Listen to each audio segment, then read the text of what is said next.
Depuis l'avènement du multipartisme en 1990, la quasi-totalité des échéances électorales en Côte d'Ivoire est émaillée de violences avant, pendant et après le scrutin. Durant ces années de crise, de nombreux mécanismes de paix ont été mis en place afin de trouver une solution efficace et durable aux actes de violence.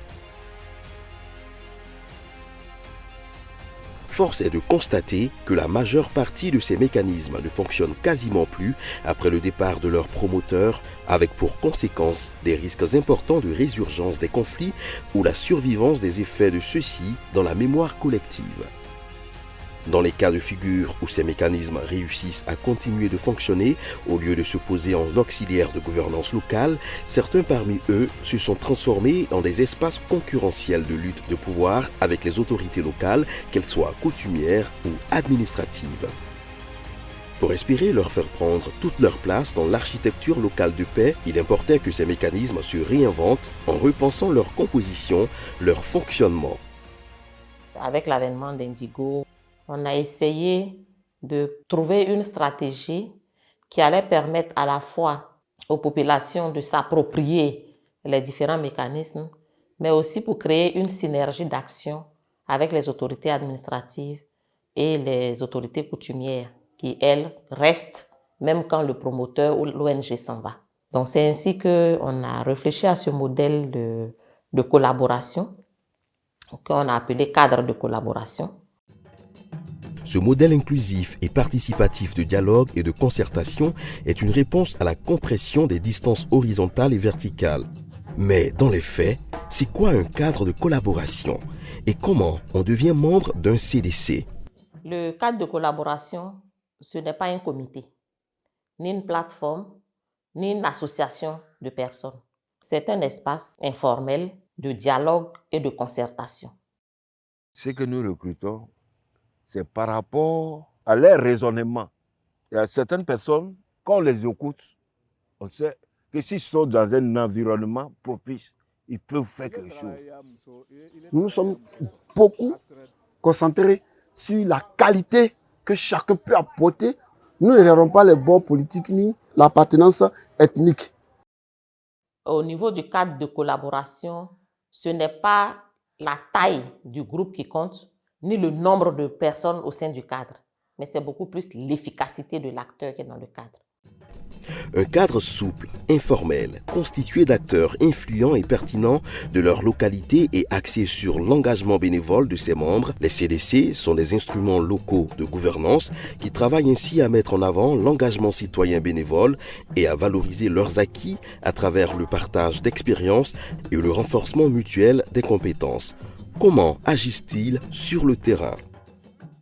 Nous avons identifié plusieurs pôles de regroupement des jeunes. Et les leaders qui gèrent ces organisations ont été répertoriés pour qu'à chaque fois qu'on envoie un message, ces leaders-là les ramènent ça dans leur groupe. Nous nous sommes dit quoi? Si des jeunes de différents bords politiques sont opposés par des intérêts politiques, alors il va falloir les rassembler par des intérêts communs, des gains. Si vous avez une affaire ensemble et qu'il y a des malentendus politiques, il y a des désaccords politiques, vous savez comment vous parlez parce que vous n'allez même pas permettre qu'une étincelle tombe dans votre champ là, parce que vous tenez à ça.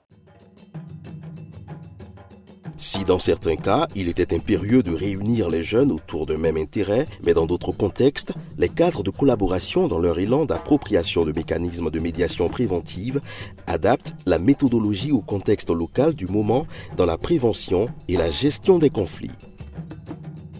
On a vu que pour gérer la communauté, c'est comme les trucs politiques, enfin c'est un gouvernement. On a réfléchi et de mettre des relais un peu partout pour pouvoir mieux travailler, pour faciliter le vivre ensemble.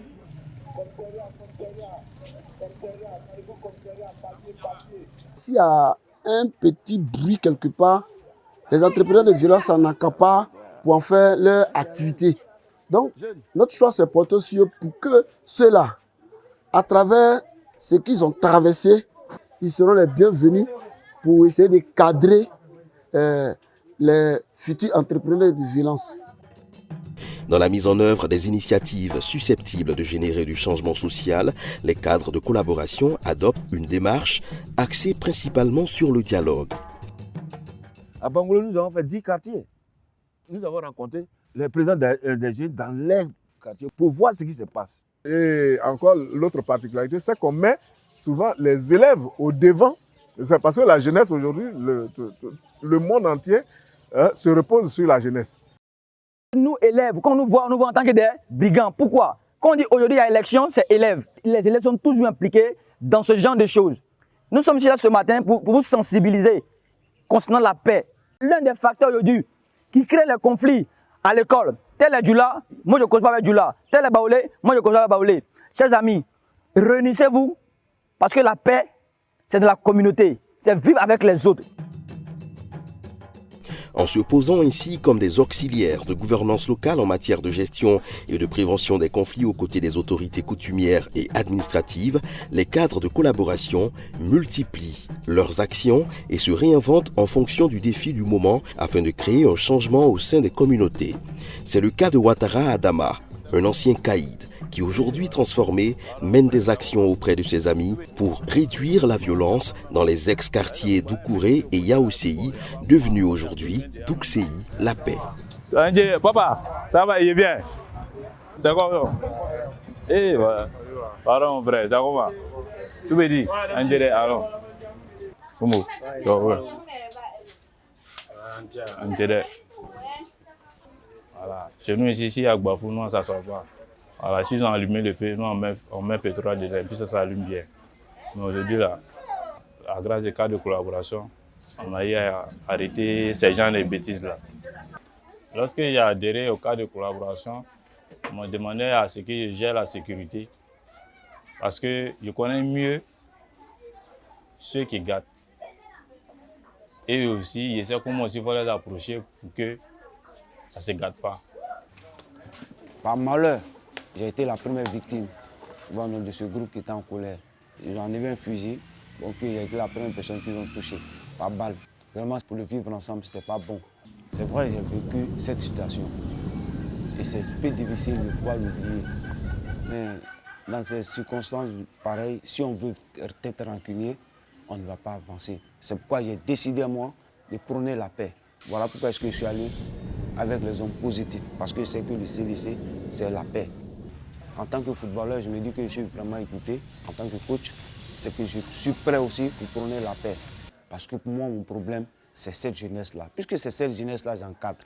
Si elle n'est pas éduquée, c'est que ça ne pourrait pas aller.